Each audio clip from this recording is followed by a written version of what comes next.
Meaning of Fahrenheit 9/11. Fahrenheit 9/11. Fahrenheit 9/11. Fahrenheit 9/11. Fahrenheit 9/11.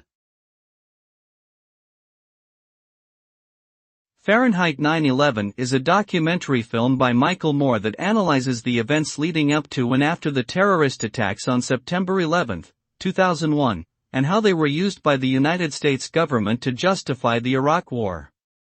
The film presents numerous interviews and footage that suggest the government misled the public about the reasons for going to war. It was critically acclaimed and won the Palme d'Or at the 2004 Cannes Film Festival. The film sparked controversy and debate, with many critics praising its message while others criticized its presentation of facts.